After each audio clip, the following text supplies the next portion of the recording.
And hello, everybody. This is Chris from the Stewart Buzz. We have Michael here today. Hi, Michael. Michael. I gotta say Michael. Can't say Mike. Came in from across the street, right? So he was like on a mission, looking like he was ready to tackle somebody. But now, at least, you shouldn't do that. That's not good for you. But it's intimidating. Yeah, so is my Glock. So Fair enough. I'm not pulling it out. Here we go. So anyway, we're here to talk to you about what you do, which is interesting because we were just having the conversation regarding the word masseuse. So I said, is it right to call somebody a masseuse still? You know how like people get all offended and stuff. And he came up with a thing I did not know, and I can pretty much bet most of you that are watching do not know. Clarify that name. So the term masseuse is a French word. So I'm speaking French. Un peu. Because even though it's a little, I did not realize I can speak French. So the term masseuse is, however, a female version for the word used for a massage therapist in French. What's the male version? The male version is masseur. I thought that was when you call somebody, like the waiter, monsieur, Well, no, that's monsieur, M-O-N-S-I-E-U-R. This is M-A-S-S-E-U-R. I think you read too many books. So I'm a geek. That's okay. Geeks are fun. So the term that you want to be known as is what? I'm known as a medical massage therapist. Does that mean that you medically fix the person while doing the massage, or is it a special course that you take? What is a medical massage therapist versus Mr. Smith, who does deep tissue or whatever massage therapist? So it has to do with the type of training that I've had when it comes to treating the body, understanding a deeper way the connections within the body occur and how to work with them. Deep tissue massage, while it can be really good and really useful, is not necessarily meant for treatment of specific issues. Versus what I do, I've been trained how to treat, for example, TMJ dysfunction and torticollis. Oh, let's not go on too big of words because well, I didn't go to college for this. So but wait, anyway, so TMJ that's to do with the jaw, no? Yes. You can't massage your jaw, can you? Yes. I've never seen anybody massage your jaw before. I'm not going to tell you to massage my jaw, but I'm just saying, like, how do you massage somebody's jaw? Well, I mean, for example, there are some muscles that can only be manipulated within the mouth itself. And so I've been trained how to work intraorally, as well as... I'm going to let that one slide. Appreciate that. Although I get jokes about that all the time. So hey, listen, it's the Stewart Buzz. Hey, look, but it really has to do with understanding how to work the jaw. And so there are muscles that can be hit outside the jaw. So, for example, the medial pterygoid right up in here, I can take one finger, slide it up right in front of that curve on the jaw, and just let it sit there and loosen the jaw right up. Now, let me explain to you something that I do see. I am a second-degree black belt, right? And where we are also taught, and I used to also teach, a form of self-defense. That is the exact place of the form of self-defense. So what you do is you push up right here, and I don't care how big you are, but it sort of paralyzes the individual because the pain would be so intense that they just don't want to move. It's a way of putting a person into a submission hold, and they don't move. So that's the exact same spot. That's quite the coincidence that you said that. So that helps with TMJ. I know people that have that. So like, well, it's one of the ways to help with TMJ. Just understanding how to work different muscles and different ways of loosening the jaw to restore more natural function. now the way you're speaking, you've been doing this for what, a week now? No, I've been a massage therapist for 7.5 years, and I've been a medical massage therapist now going on 4 years. Still a very long time. So you look pretty young to be doing that, so that's pretty good. Where is your practice? It is at 821 East Ocean, so about a block east of where the hospital is. And you were late? And what? He said traffic was bad. How could traffic be better? I came from my home. Teasing you. So listen. Medical massage. So Mrs. Quinn, who is like 90, and she needs to get a massage. Do you think the word medical massage would scare her away, or do you think that's a draw? I'm being serious on that, because there are some people who, like, because what I do is like a psychic medium, right? But like, some people are really woo woo, and the older generation, even older than me, get scared away from that stuff. So I personally think that medical massage person would sound enticing more so than just a massage therapist. That's the way I would think. What have you come across, if anything, with the name? Does it throw somebody off? Sometimes it does. I'm certainly trained in the massage basics, so I can do Swedish deep tissue, reflexology, a lot more of the basic work. And so when the need arises for it, that's what I do. But I have the tools in my toolkit to where I can then say, okay, so you want a more general massage, but you're having this particular issue. So even if the individual wants more of a full body Swedish type of massage, I can throw things in there that can then help to, let's say, release the neck a little bit better, or release the knee a little bit better, and just blend it right in with the massage. And how long does that usually take? Like, what's your minimum? You can't go in there and get a 5-minute massage. I mean, it just doesn't work. Doesn't make sense. Like, somebody says, can I just do a 5-minute reading? I'm like, no, that doesn't make sense. So it doesn't make sense to get a 5-minute massage. I mean, in my opinion, I think it really would benefit anywhere between 30 and 1 hour. Yeah. So a typical session actually with me is about an hour and a half. And that's more for therapeutic work.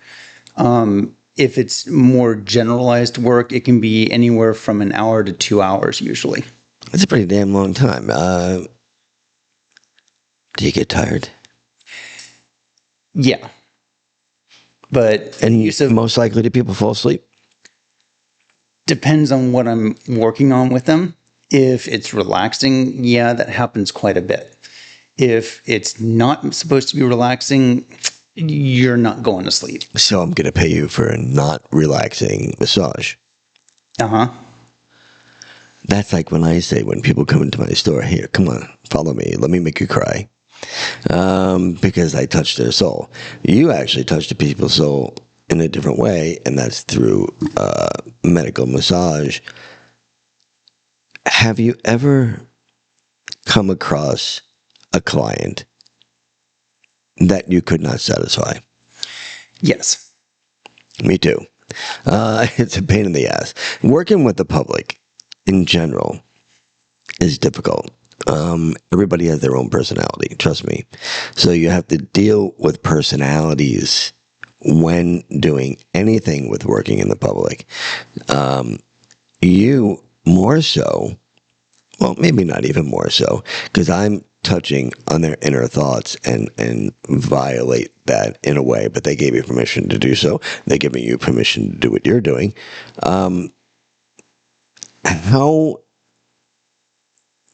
How did it end up you not satisfying one of your clients? Just give me an example on that, and then we'll turn it around the other way. So, as an example, I had someone come in to me. They were referred by a personal trainer locally, and they were having a lot of back and shoulder pain. While working on them, I came to figure out that they were holding on to extreme emotional energy, which can have just as strong an effect, a physical effect. How do you find that out? Either through their reactions while I'm working on them. I'm also very energy sensitive, and so I can feel when their energy starts to spike. And so if I'm working on someone and I start to notice this happening, then I'll get them to breathe while I'm working on them to help release the body better. But it also starts to build a little charge of that emotional energy. And so I kind of try to see which way the body needs to take it. So in this particular case, however, she was so tightened up that she could not release either her physical tension or her emotional tension.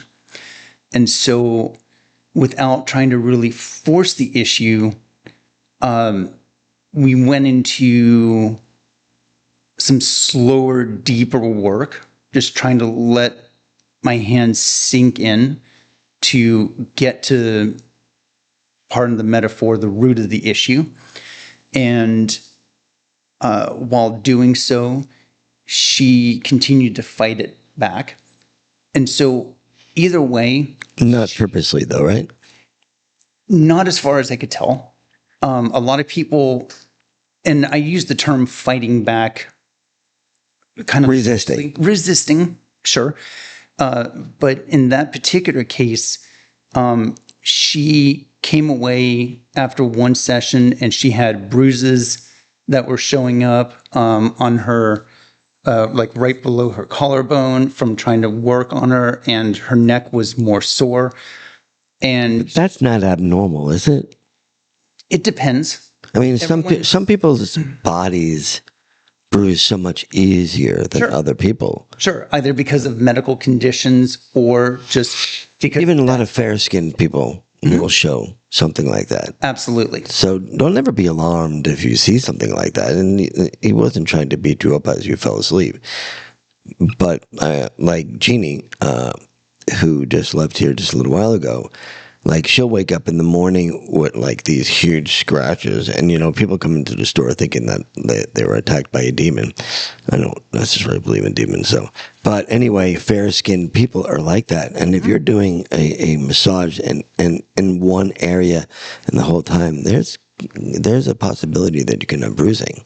Yeah, and also a lot of times bruising can also be the release of stagnant fluid and blood that's sitting underneath the soft tissue.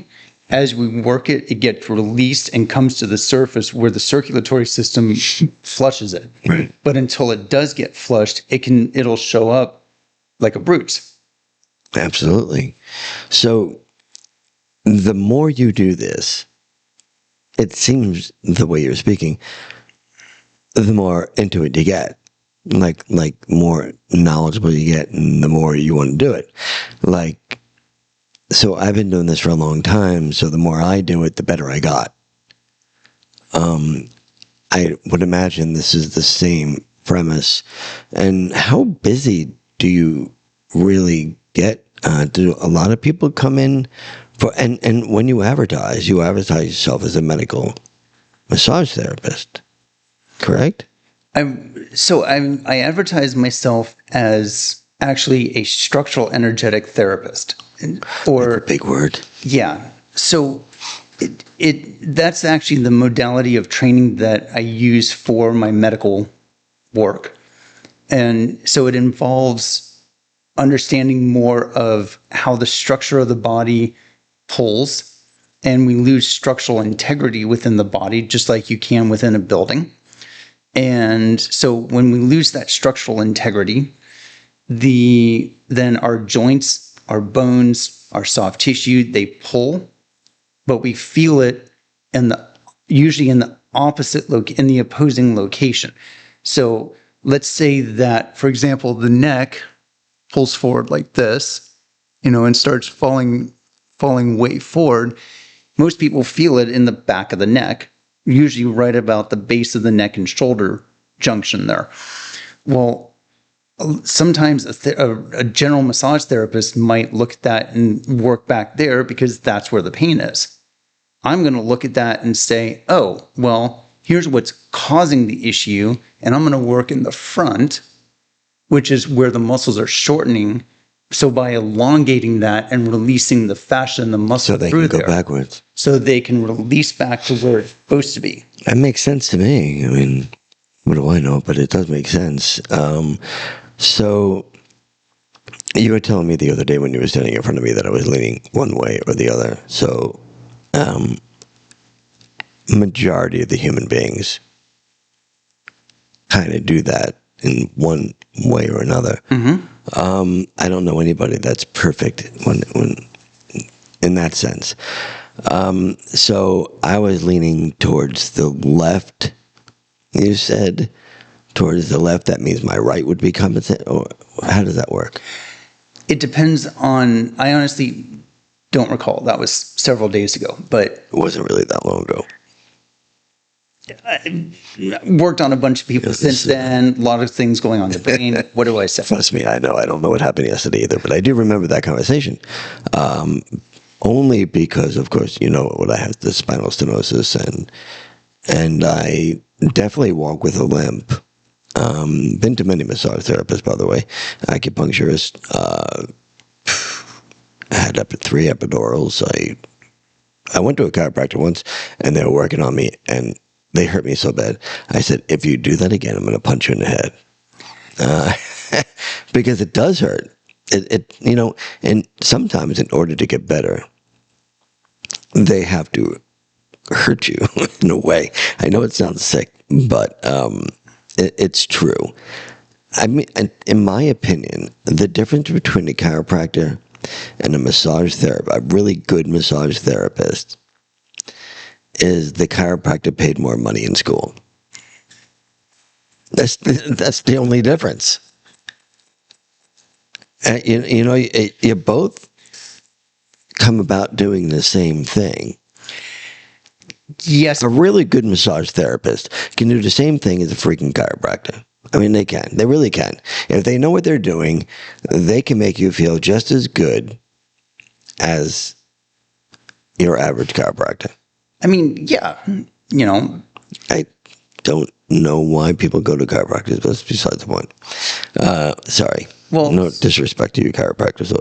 Well, I'm going to throw one thing out about that. So I believe strongly in chiropractics, and I believe that massage therapy and chiropractics need to go hand in hand. And so even without my more in-depth training, let's say, a good massage therapist also could loosen the soft tissue with the result that going to a chiropractor, let's say within the next 24 hours, would allow that adjustment then to happen easier and stay better. So that when the muscles do tighten back up again, they tighten up in the newer positioning rather than tightening up where they were already and pulling the bones back where they were before the adjustment. Interesting. So tell me something about a medical massage therapist that nobody knew. I'm trained how to do cranial work. Yeah, talk to me about that. I remember you saying something about cranial work. I'm like, Jesus, God, you guys, sounds pretty scary to me. Well, I mean, most people don't have their heads on straight anyway. Oh, no doubt. But that's a psychological thing. Well, it's also can be a literal thing. So I'm trained on how to use soft tissue manipulation to release and unjam the cranial and facial bones. Where is the cranial and facial bones? Yeah, I mean, you guys are asking out there because I know it. Here. Okay. So do you detach their head? There are a few people I wouldn't mind with that, but no. No, usually someone would be laying down face up, and I mean, it really depends on the release I need to do, but let's say the primary two bones I tend to work with are the sphenoid, which is a butterfly-shaped bone that starts about here and goes to about the middle of the head, and the occiput, which is the back plate of the Oh, what's that called? Octopus? occiput. He said octopus. I heard him.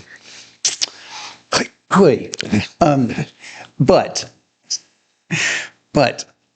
so the sphenoid and the occiput, so front of the face, back of the head, those two bones actually meet at the center of the head, and the brain sits right on top of that junction.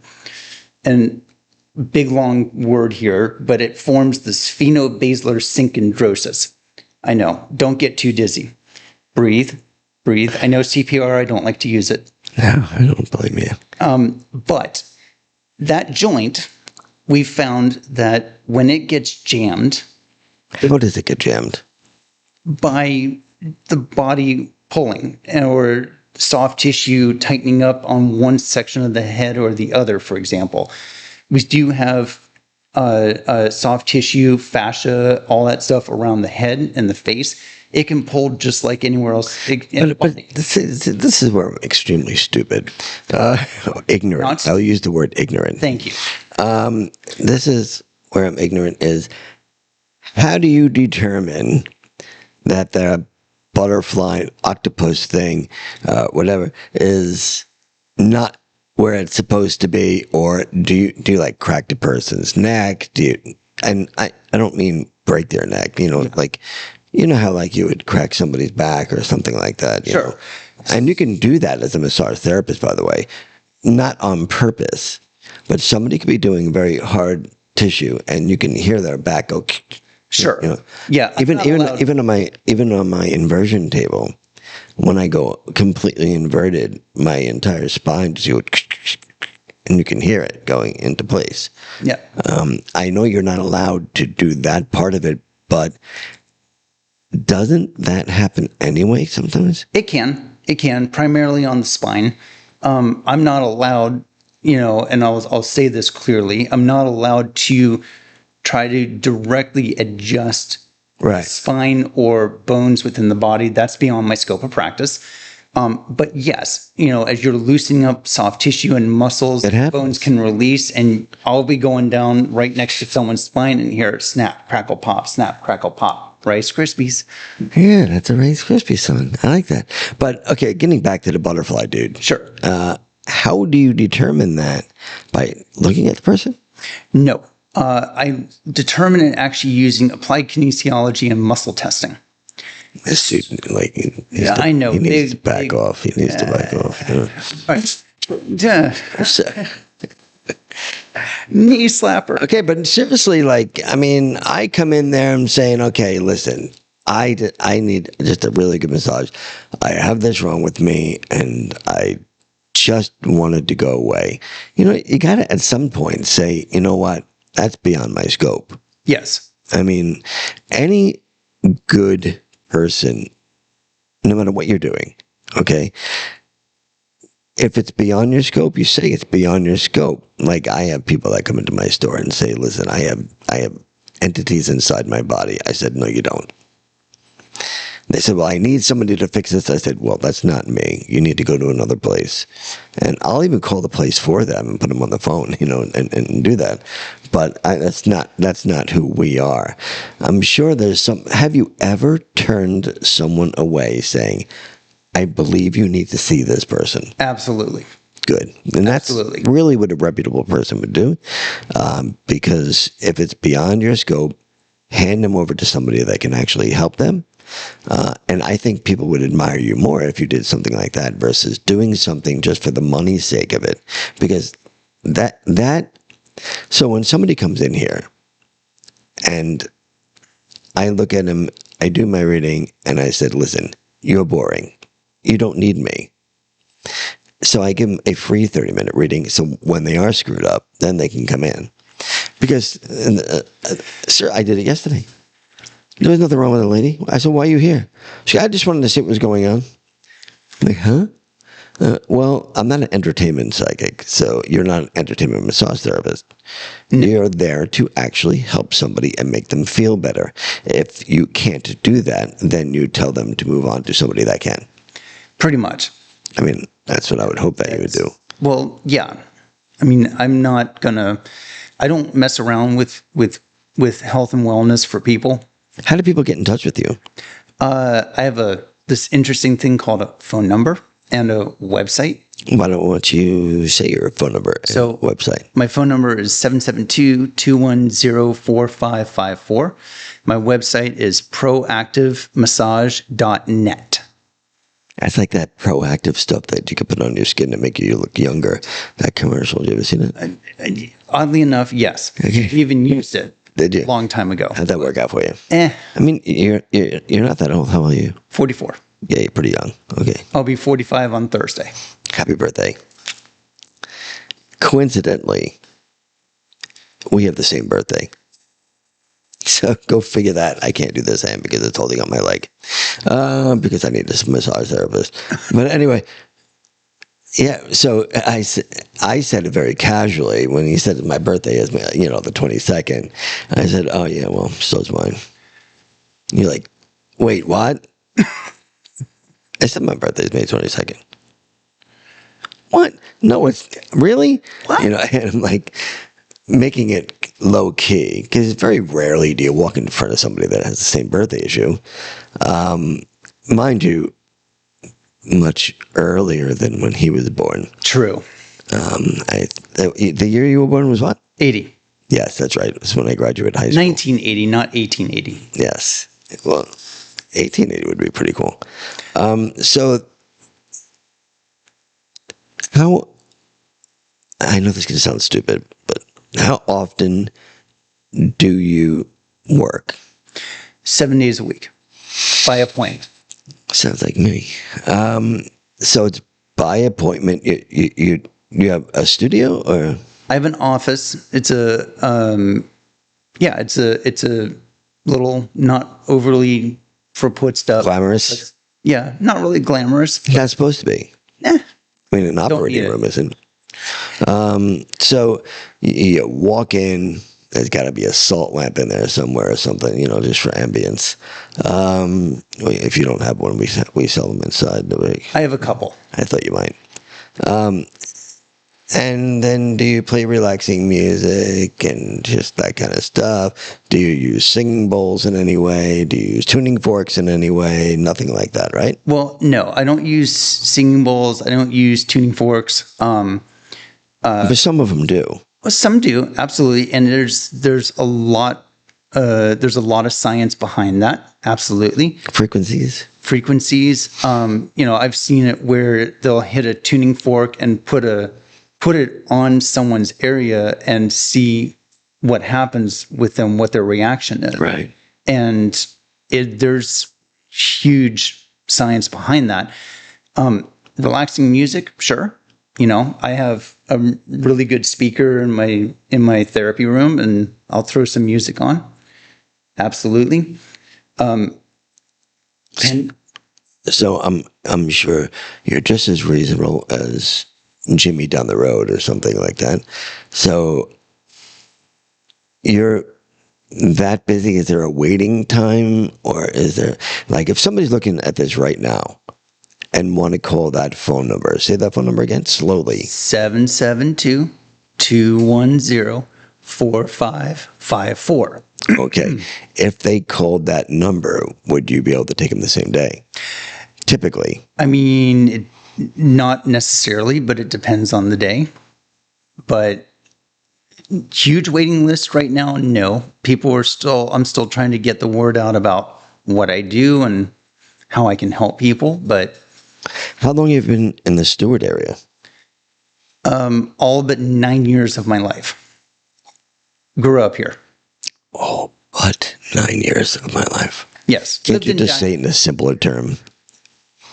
I mean, Let's ask the question again, and you do it in a non-geeky term. How long have you been doing massage therapy here in Stewart?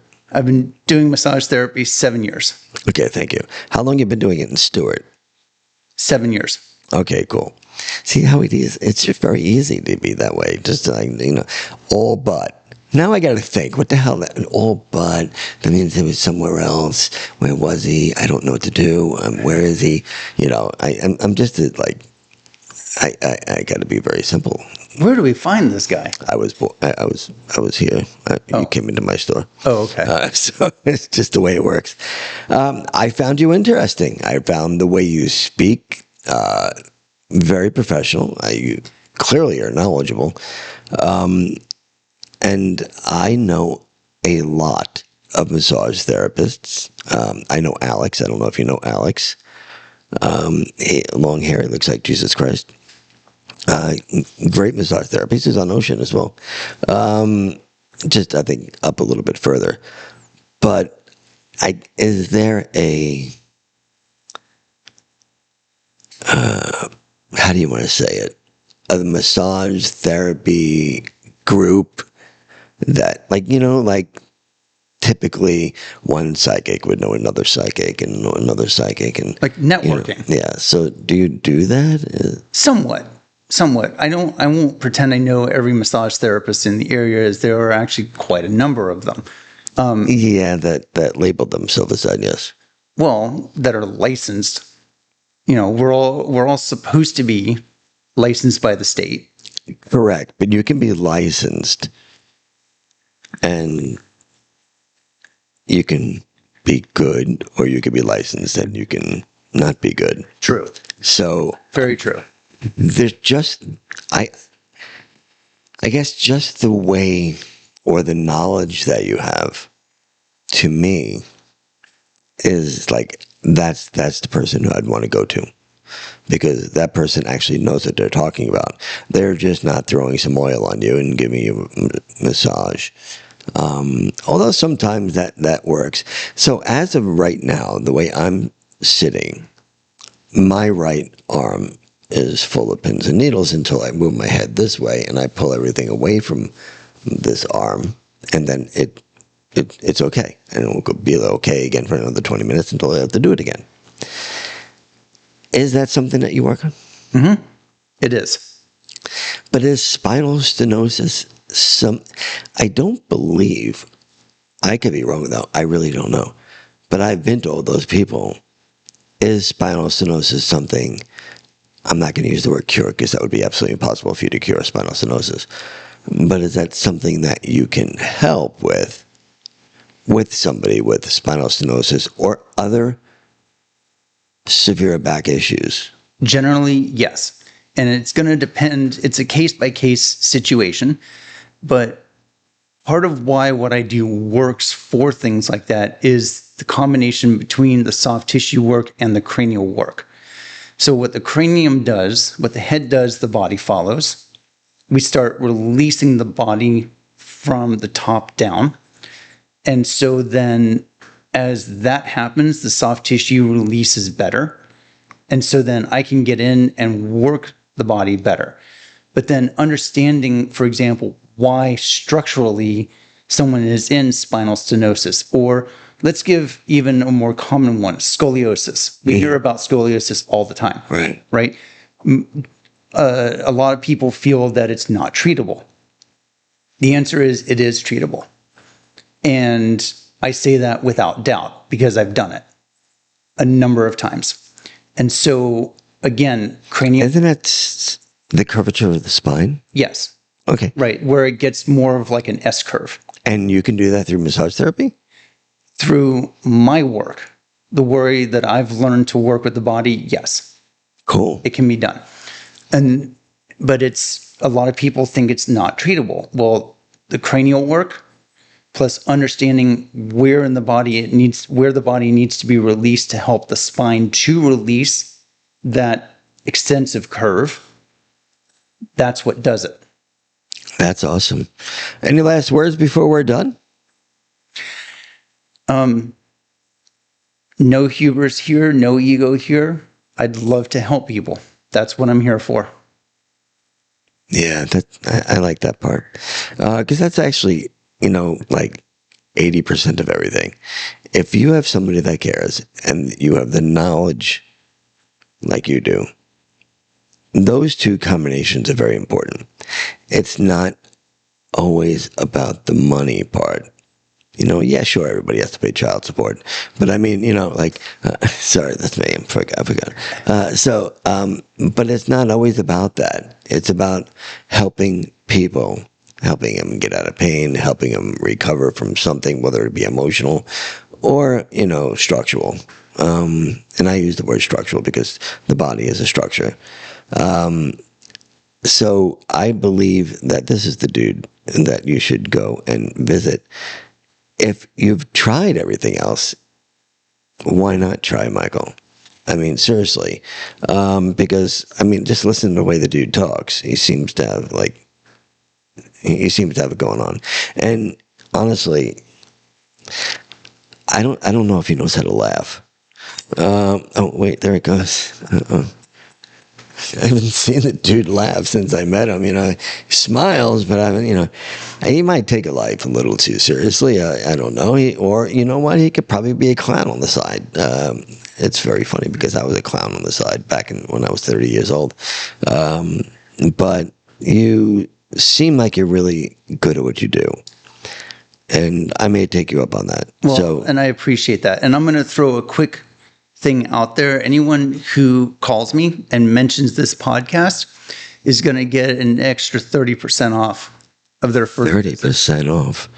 Did everybody hear that? Because it's on here. 30% off. Mention the Stuart Buzz and that you heard on the podcast. That's it. And 30% off. You can't go wrong. He's right down the road. You guys come in here all the time anyway. Do it. And I don't overcharge. There are people that do what I do that charge $200 an hour for what. Oh, I'm with you, brother. I'm the same way. People charge $150 for what I do, and everybody keeps on saying, "Raise your prices, raise your prices." Listen, I am here to help rich people and poor people. I am not here to take advantage. That's why I work with volunteers in medicine of Martin County. Also, I want to help people. That's what I'm here for. All right. Well, hopefully everybody will give him a call. Give it a shot. If you're in pain, do it. I say do it. All right, guys. Got to talk to you later, and have a blessed day. Bye.